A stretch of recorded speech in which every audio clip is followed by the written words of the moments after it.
We're here with Ferrell Blair today. He is running for Troup County School Board. He is the incumbent. Thank you for being with us. Oh, thank you for having me. Tell us a little bit about yourself. I was born and raised in LaGrange, Georgia, right within a mile or so of where I live now. And I've always been in the Rosemont district. It's special to my heart. It's special to my family. My mother graduated from Rosemont when it was a high school. Oh, really? Many years ago. I attended Rosemont. Both my children attended Rosemont, and so the school system, and especially that community, has always been important to me, as well as the greater LaGrange, because we all interact together. Mm-hmm.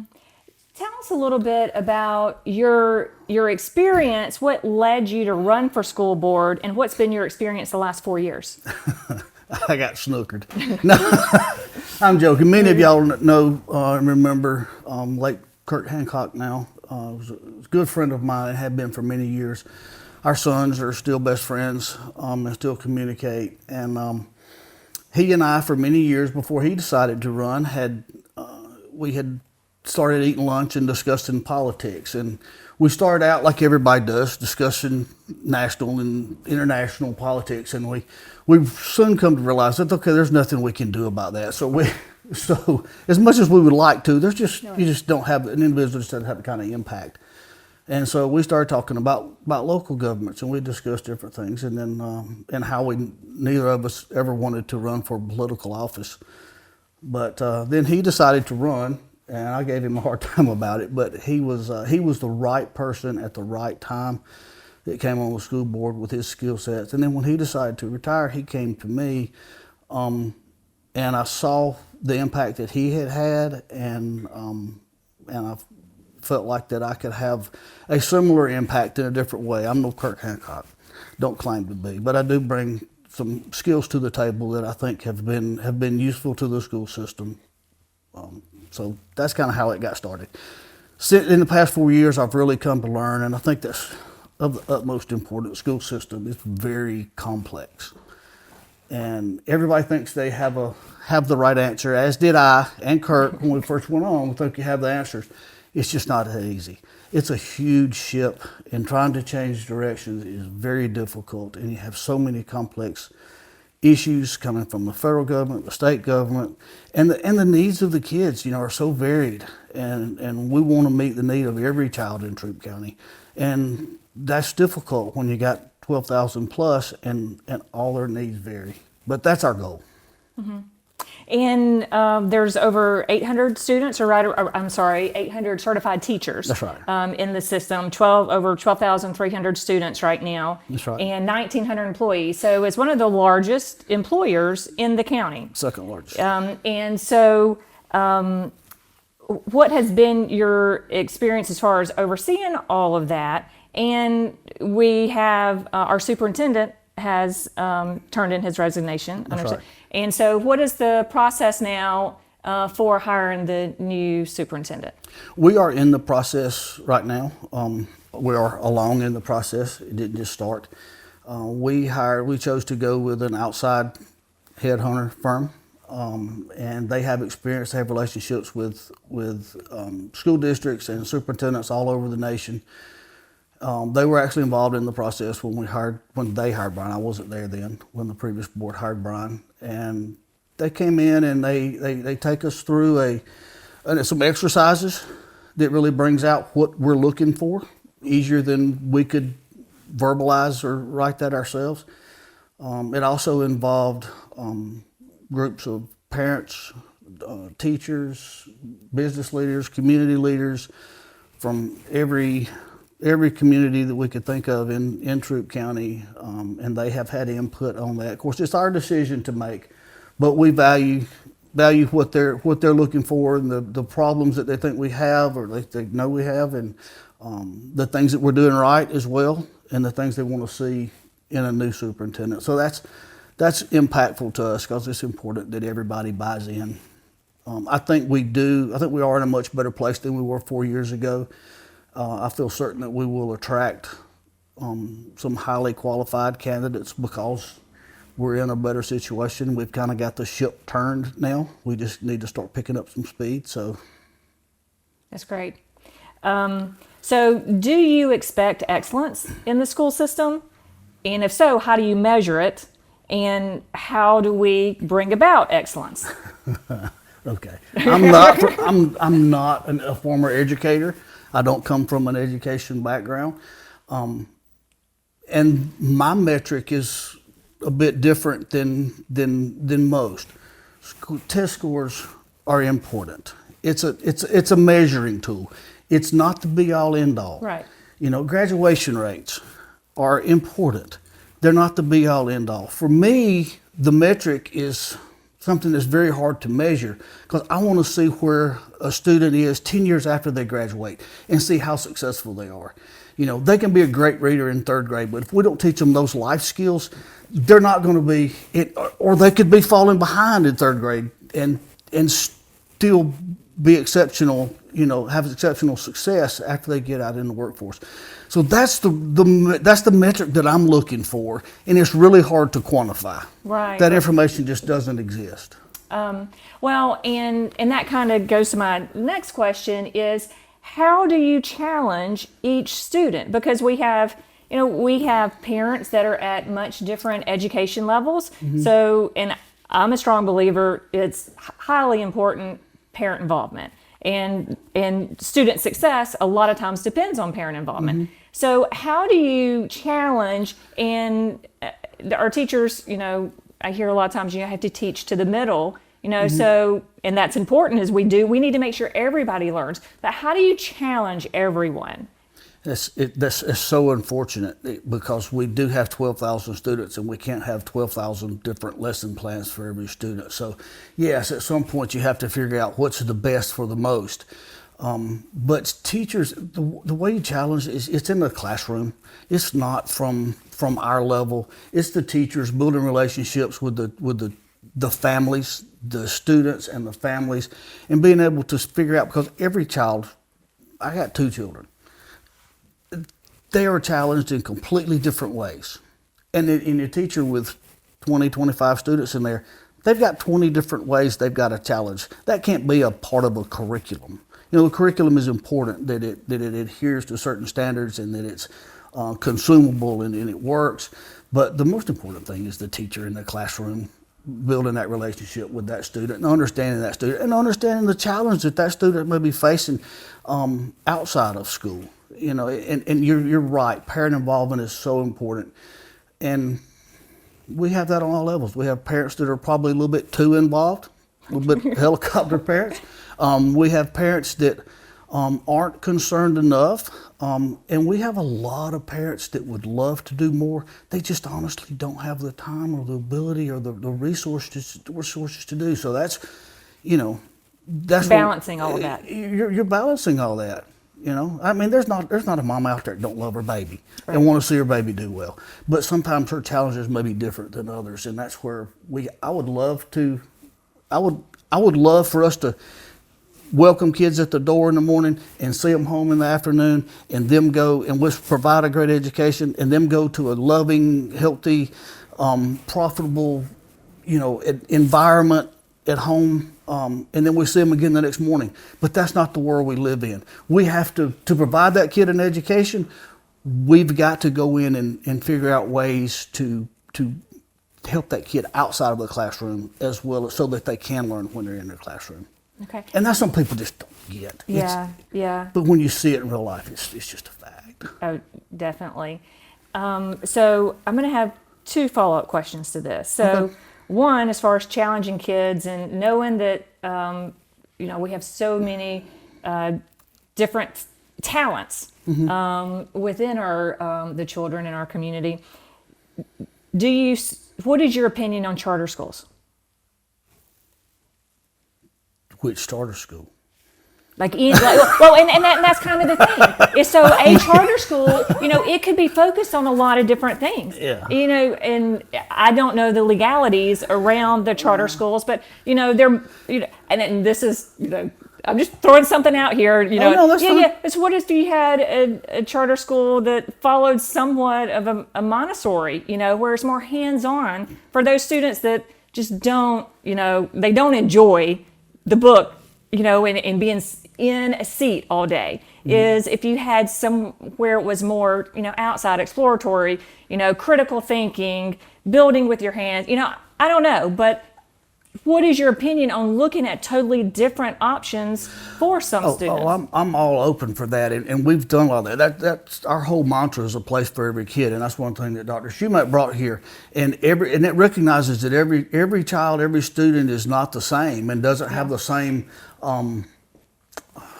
Trying to think of the way to put it, doesn't learn the same way, and does not have interest in the same things.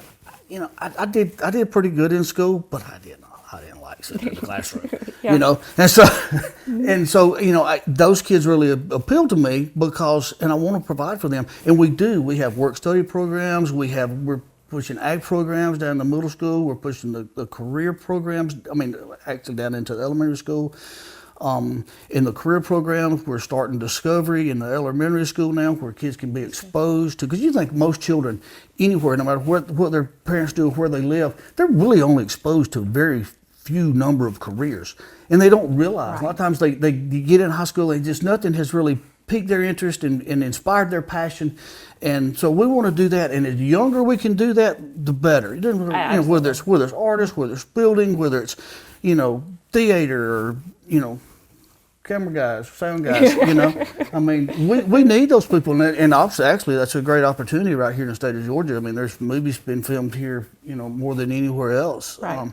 So those kind of things is just really important to me. And we are working towards that. You don't have to be in a charter school. And there are great charter schools, and there are charter schools that are not, and that's across the state and across the country. So just being a charter school does not make you any more successful. We can do pretty much what they can do in charter school. As far as that, what you're talking about, we can do that, and we are doing a lot of it now. Am I going too long? No.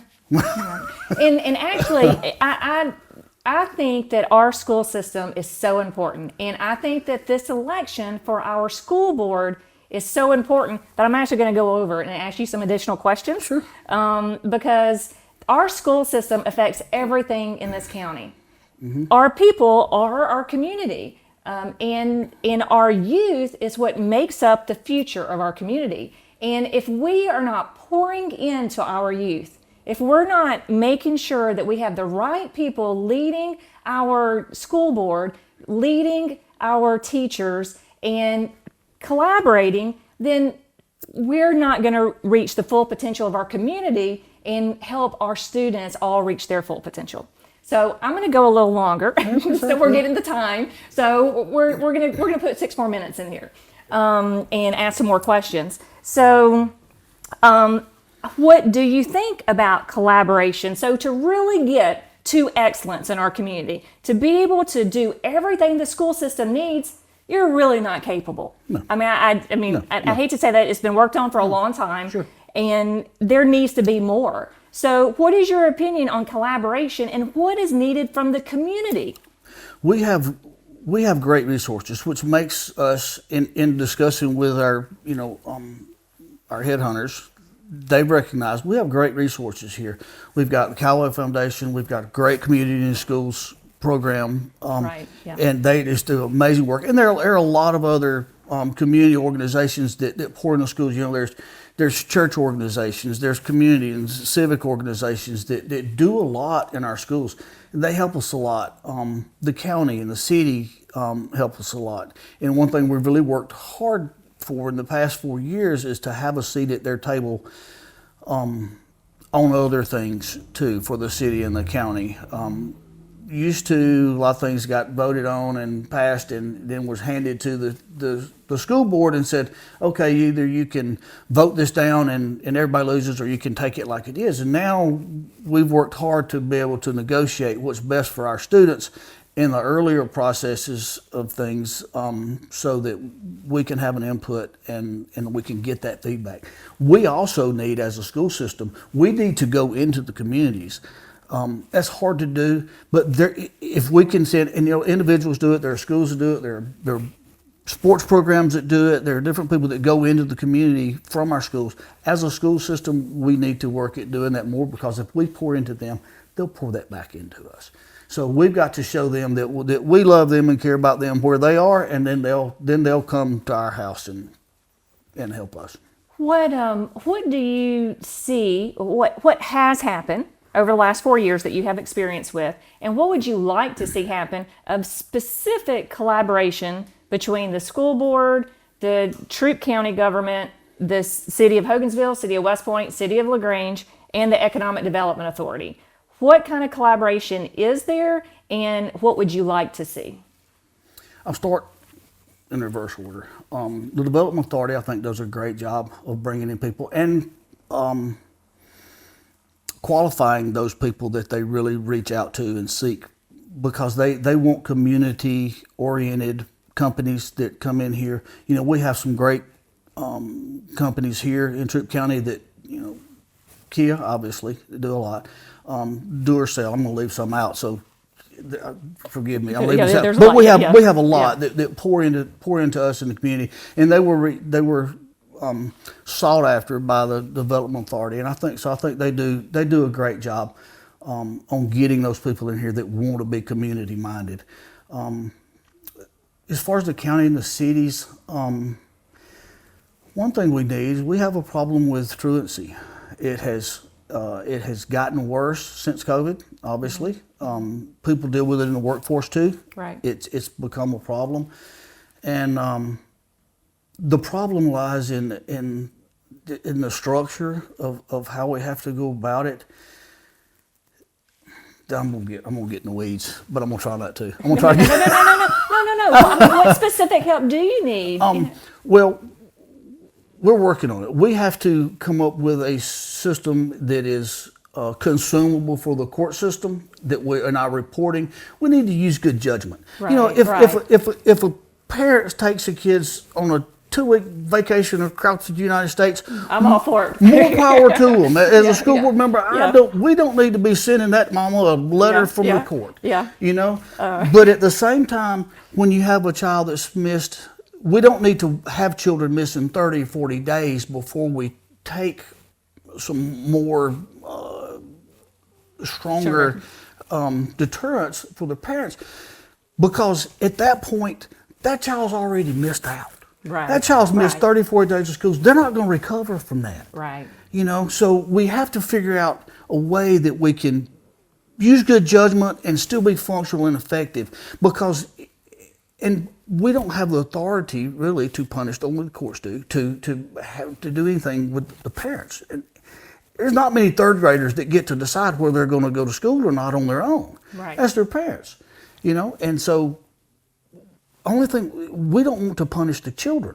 Right. We want it to be helpful to them. We don't want to punish the parents. That's not the point. We want those kids in school, because that's where they need to be. They get services, they get education, they get, you know, there's a lot of things they get in school, and they need to be there. And we need to figure out a way to, whether that's by using the court system and more teeth, or whether that's by holding our arms open and welcome these people in.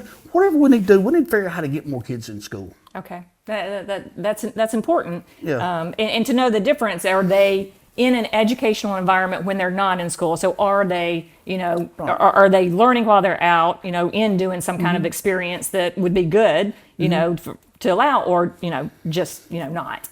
Well, they're always learning.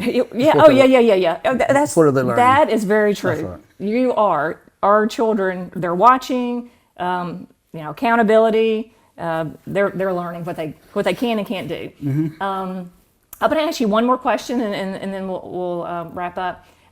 So there's a lot of development in Troup County, and there has been the 1,700 apartment units that are vertical that are going to be coming online, all within a 4-month period. They should be opening. All of those, but there's a total of 3,000 apartment units that have been approved and are in development stages of being built. So what is the school system's position on this? Are you ready to handle the influx? Because in speaking with these property managers, they are advertising outside of Troup County. Mm-hmm. These rental rates are going to be high, and they are looking to bring in the 20,000 people that are driving into LaGrange every day to work. They're hoping they'll capture some of those, and then also they're advertising outside the state and in the Atlanta, Noonan areas. So how will the school system be able to handle this? Well, unfortunately, the state doesn't let us plan ahead too much with our buildings. Then we've got the new Rosemont School. We still have some capacity. We actually had about 8 years ago. We had more students than we do now currently. So we still have some capacity. We're cognizant of this development coming in. There are other besides the apartments. The apartments actually rate usually as fewer children per household than the Than the single family homes. detached. Yeah. So but we can only get approval from the state to build for what's here. We can't do much anticipating with the range, a little bit, but we can't just go build another school because all these people are coming. I have mixed feelings, as everybody does, on growth. I'm also a real estate investor, so growth is good. I also live in the country, so I like living in the country. I don't want it to be all. But I also recognize that as a community, we either grow or we die on the vine. And so, with that, I'm going to interrupt you, and I'm sorry, because I just remembered there's a question I have to ask you that has to, and it has to do with growth, and it has to do. So I think you've answered where I was going with that, but there has been the push several times for the school tax to be eliminated for seniors. Would you support a plan to phase out the seniors' taxes? So not immediate, but a plan in place to phase it out. Well, we have the exemptions now for people that are under a certain income. I think that there are a lot of very wealthy elderly landowners in Troup County that we appreciate their contributions through the years. We appreciate what they've done to help this community. But to say that a millionaire 65-year-old person needs that tax benefit more than a single mom raising 2 kids in a house needs it is just totally preposterous to me. Now we can play with that number, where that exemption falls, so that more and more can get exempt. But I would never be for it without some sort of threshold to receive that exemption, either based on income or whatever, but not just cart. I want to say on primary homes of. Yeah, some people's got $1 million homes too. Yeah. So- Okay. So I'm not. I mean, I'll be there one day, but I'm gonna keep paying my school taxes. I'm not gonna. I just think that's short-sighted. Okay. No, that's very fair. Is that we do need money for our school system, We do. and if we eliminated the senior tax right now, the school system could not function. No. And so that's just a fact. And the And only way that we could ever see about eliminating that is through growth. So there's a balance. That's right. That's exactly right. And people think that, and you know this, but people think that when we give these temporary, partial tax breaks to these companies coming in here, we typically get more even in year one than we did the year before. So you can either have nothing or you can have something. And people think that we're giving all this away. We're not. We're actually getting more from these companies than we've got the year before. So, yeah, that's just a misconception.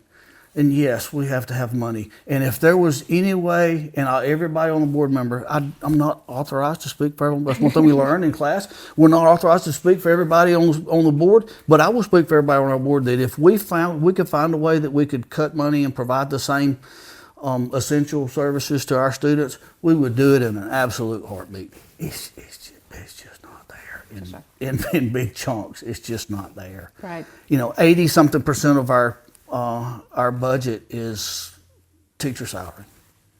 So when somebody says, "Are you going to cut this?" Like you want to call and tell them? Yeah. We can't cut teachers. Yeah, we need better. We need we have good teachers, and we need to be able to pay better. I mean, as well. Absolutely. I'm going to give you a minute to close out, so you can tell the community why they should vote for you. Okay. All right, thanks, guys. Thanks for the opportunity to be here. This is a great format that we can, all the candidates can come and speak. The reason I think that you should vote for me is the school system is very complex. It's a very complex organization that ranges from federal programs to state and local programs to community programs, and 12,000 different kids with 12,000 different needs. It is complicated and it is complex, and nobody realizes that until they get on it, myself included. And I had been involved with the school system for years, but not at that level. And when you get in there and you start looking at things, and we all have answers. We all think we have the answers until you get in there and you go, that ain't gonna work, And so going through this time right now, in the past 4 years, we've made some great changes. I think we have the ship turned around. We just need to start picking up some speed now. We don't need any wholesale changes. We need people that understand how these programs got put in place and how we got from where we were 4 years ago to where we are now to be able to continue that process. We've got some board members that have chosen not to run again. So they've served their time. We're working with a new superintendent, or will be in the coming year. And we need that continuity as much as anything. And I think I have worked well with the teachers. I think I have the respect of the teachers and the administrators and the parents, even though there's some of them that probably get mad at me occasionally, but that's okay. I just tell y'all, I've never lost sleep over a parent fussing at me. It does not bother me. What I lose sleep over is when we fail a child somewhere in the process. When we didn't serve that child, that's what bothers me. And I think that's what's the most important. Well, Ferrell, I really appreciate you being with us today. This is such an important election. Everyone, please go out and vote, and we look forward to hearing more from you. All right, great. Thank you so much.